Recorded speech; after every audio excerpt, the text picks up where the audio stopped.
Eu sou Hileka Schneider e líder de Word by the Wings. E aí vem o episódio 115 da minha série O Despertar da Noiva com o tema As mulheres devem permanecer em silêncio na igreja? Porquanto Elohim não é um Elohim de desordem, mas sim de paz. Como em todas as assembleias dos santos, as mulheres devem permanecer em silêncio nas igrejas, quando não lhes é permitido falar, mantendo-se em atitude de respeito, como também a lei ordena. Se desejarem saber mais sobre algum ensino, questionem a seus maridos em casa, porque para a mulher é vergonhoso conversar durante as reuniões da igreja. 1 Coríntios 14, 33, 35. Quem não conhece essa passagem bíblica? Se as mulheres ficassem em silêncio na igreja, elas não seriam capazes de cantar na equipe de louvor, elas não seriam capazes de orar e profetizar, elas não teriam permissão para fazer anúncios no culto, porque Paulo diz que devem ficar em silêncio. Então, todas as igrejas não manteriam o padrão desta palavra. Eles estão todos agindo contra as Escrituras? Agora veremos como o contexto geral das Escrituras torna esta declaração compreensível. Paulo diz no versículo em 1 Coríntios 11:5: E toda mulher que ora ou profetiza com a cabeça descoberta desonra a sua cabeça, pois é como se estivesse com a cabeça raspada. Se ela deve ficar em silêncio, então ela também não deve orar ou profetizar. Isso é lógico, não é? Se, portanto, toda a igreja se reunir num lugar e todos falarem em línguas e entrarem pessoas não instruídas ou descrentes, por acaso não dirão que estás loucos? Aqui, Paulo menciona toda a congregação, mas as mulheres também fazem parte dela, não é mesmo?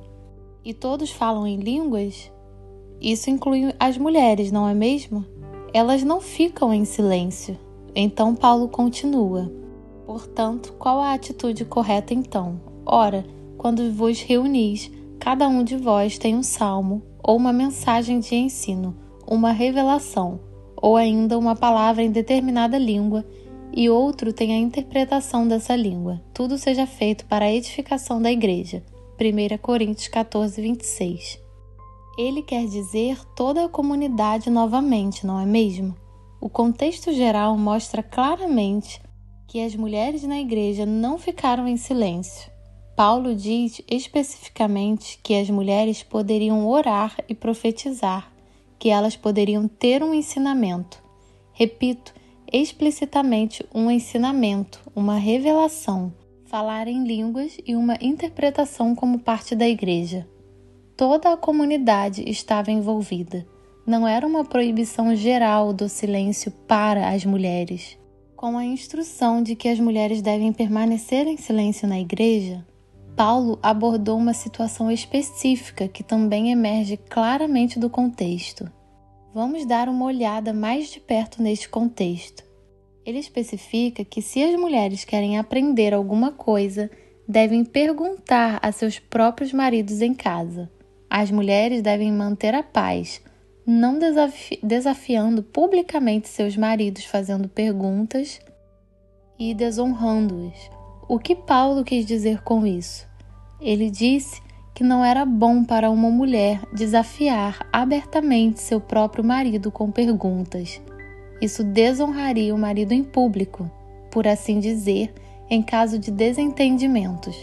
É por isso que elas deveriam fazer suas perguntas em casa. E a palavra grego para silêncio é siago e significa ouvir e se maravilhar, manter a paz. E esse significado se encaixa perfeitamente no contexto. As mulheres devem manter a paz, não desafiando publicamente seus maridos com pergunta e desonrando-os. Agora, veremos o versículo novamente com este entendimento. Porquanto Elohim não é um Elohim de desordem, mas sim de paz. Como em todas as assembleias dos santos, as mulheres devem permanecer em silêncio nas igrejas, quando não lhes é permitido falar, mantendo-se em atitude de respeito, como também a lei ordena. Se desejarem saber mais sobre algum ensino, questionem a seus maridos em casa, porque para a mulher é vergonhoso conversar durante as reuniões da igreja. 1 Coríntios 14, 33, 35. Basicamente, sempre voltamos aos primórdios, à Torá, em todas as questões. Não conheço uma única declaração na Torá que proíba as mulheres de falar em uma reunião. Não sabemos exatamente o que Paulo quer dizer quando diz como diz a lei. Talvez uma lei de sua época quando ele escreveu isso? De qualquer forma, não encontramos nenhuma proibição na Torá. Ao contrário, vemos que há mulheres que ensinaram a Torá, como Débora. De acordo com o relato bíblico, Débora era casada com Lapidote. Ela é a única mulher em todo o livro de Juízes que ocupa o cargo de juíza e que realmente trabalha como juíza. Ou seja, para fazer justiça, ela deve conhecer a Torá e aplicá-la. Os israelitas sentavam-se debaixo de uma palmeira que havia entre Ramá e Betel, no monte Efraim, para serem julgados ali por Débora. E os filhos de Israel costumavam vir até ela para que a juizasse sobre suas causas e questões. Juízes 4:5. A palavra hebraica para vir é ala, que significa ascender, exaltar. Isso não significa que quando os filhos de Israel subiram até Débora e ouviram a palavra, a Torá, eles ascenderam e foram exaltados? Assim, ela governa o povo durante o reinado hostil do rei Jabim de Hazor, também conhecido como rei de Canaã, que oprime o povo por 20 anos. Como figura feminina, Débora cumpre assim uma importante função política, que é incomum para os povos antigos da Palestina. Embora o foco de seu trabalho seja administrar a justiça, Juízes 4:4, ela também teria o dom da profecia e é expressamente referida como uma profetisa, Juízes 4:4. Então, ela transmite a ordem de Elohim a Baraque para ir à batalha com 10.000 homens contra Jabim e seu general Sísera. No Monte Tabor, eles serão libertados da ditadura de Jabim. Débora profetiza a Baraque que Elohim lhe entregará Jabim e Sísera no rio Quizom, Juízes 4:6. Com a ajuda do Jael, isso finalmente aconteceu, Juízes 4:22. Miriam, a profetisa e irmã de Arão e Moisés, foi a primeira a enxergar a situação e se regozija e canta um cântico de vitória diante de Yahvé e de todo o povo. Ela ficou em silêncio? Não. Além disso, existem vários outros lugares na Aliança Renovada onde as mulheres têm ministrado, certamente não em silêncio. Saudai Priscila e Áquila, meus colaboradores em Yeshua HaMashiach, Romanos 16:3. As igrejas da província da Ásia vos enviam saudações. Áquila e Priscila vos cumprimentam fraternalmente no Senhor, assim como a igreja que se reúne na casa deles. 1 Coríntios 16:19. Priscila certamente não realizou seu ministério em silêncio. Recomendo-vos a nossa irmã Febe, que é diaconisa na igreja de Cencreia. Peço que a recebais no Senhor, de modo digno como os santos devem ser recebidos, e a ajudeis em tudo o que venha a necessitar, porquanto ela tem prestado grande auxílio para muitas pessoas, inclusive para mim. Romanos 16:1-2. Como ela pode trabalhar como diaconisa se estiver em silêncio? Neste contexto, a palavra de Gálatas 3:28 não deve passar despercebida. Não há mais distinção entre homens e mulheres no corpo do Messias, porque então alguns, principalmente homens, ainda hoje fazem essa distinção no contexto aqui discutido. Você não conhece a palavra de Gálatas? Se no corpo do Messias não há distinção entre judeus e gregos ou entre escravos e livres e homens e mulheres, e o Messias chama o seu corpo ao seu serviço e também ao serviço de ensino, seja grego, escravo ou uma mulher, queremos então nos aborrecer com qual chamado ele colocou em cada vaso? Isso é o mesmo que dizer: Abba, não concordo que você chame uma mulher. e é mais ou menos isso que acontece.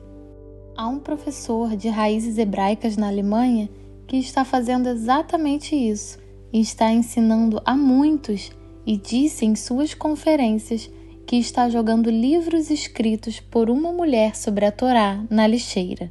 Ele então nega que Yahvé possa me dar como mulher um chamado para ensinar a Torá. Eu quero ser transparente nesse momento. Como vocês que assistem meus vídeos da série O Despertar da Noiva regularmente sabem, eu nunca procurei um serviço. Em vez disso, através da ruptura em minha vida, surgiu um profundo relacionamento de amor com Yeshua, do qual ele me chamou.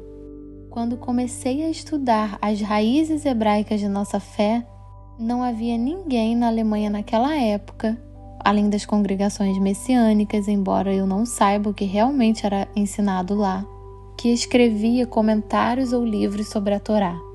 Quando eu estava escrevendo meu primeiro livro sobre as raízes hebraicas, cheio de óleo, cheio de luz, eu tive um sonho que me mostrou esse título e descobri mais tarde, bem depois que o livro foi concluído, que a minha paraxá de nascimento é a de Números, Berá Loterá, e tem a ver com este tema do livro. A ordem de Yahvé para acender a menorá não é quando você, ou seja, Arão, coloca as velas, mas quando você as levanta. Levante-as. Todo ser humano é uma lâmpada em potencial e deve se tornar uma chama para espalhar a luz. Todos devem, sob a influência de seus mestres, interiorizar a Torá de tal forma que a luz se torne sua e comecem a brilhar. E neste caminho, todos devemos subir cada vez mais alto. São esses chamados e tarefas maravilhosos pelos quais todos nós podemos ser gratos. Sejam todos ricamente abençoados.